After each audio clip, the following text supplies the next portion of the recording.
Hey guys, welcome back to the channel. Thanks for tuning in. So I'm filming this here on Christmas night, just getting some work done on my car.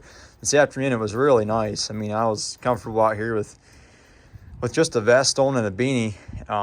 Yeah, I got my Christmas lights on the front there. That's a neat little touch. I enjoyed doing that. People really like that effect there.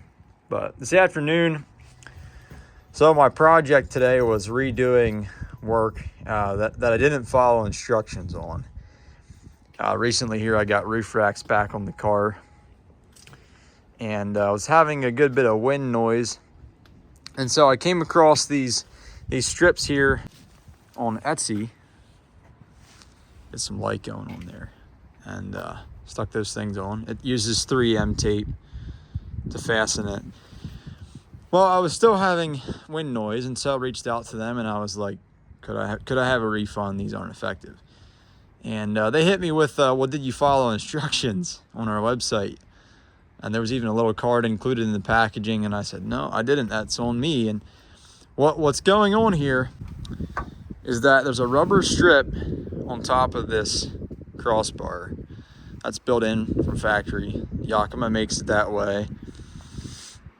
And they want you to have these are called AeroGrips. I'm going to put a link down in the description, because I'm really anxious to see if these things work once we have them in the right position. But AeroGrips here, they want you to have this in front of this strip, because this can create wind noise, this can create whistling. And if it's behind, it's not doing any good. And the other thing that I didn't do a very good job on this install, I guess. I figured it's plug and play, but they said put a little bit of glue, just a dab of glue underneath the end. So I just have some Gorilla Glue here. Nothing crazy.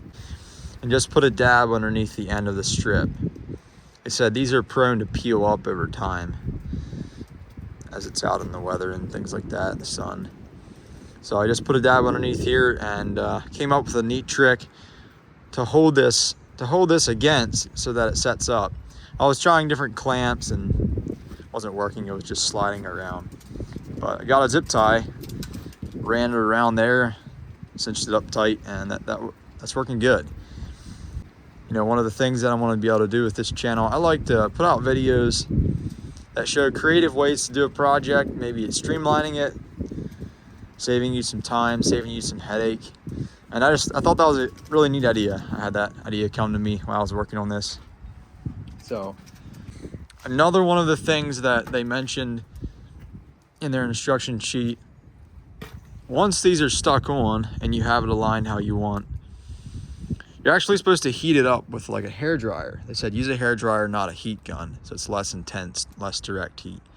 And then as you go along, press down and hold for a few seconds just to make sure that adhesive is engaging. And came up with a neat idea. Here's another freebie for you. So we have this veneer roller. I think this is from a woodworking project a couple years back. And this turned out just as sweet having this on hand. This worked really good. Just have the hair dryer in one hand and then roll along and just press down, making sure that it's making complete contact. So yeah, anyway, so much for that. Sometimes it really does pay to read the instructions and pay attention to how you're supposed to install something.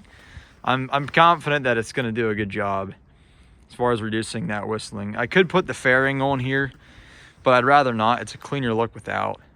So I'm anxious to see how this works out. But thank you guys for tuning in, and Merry Christmas and Happy New Year from all of us over at Apex Automotive. Which is just me, but maybe someday we'll have a couple guys on here. So all right, peace out.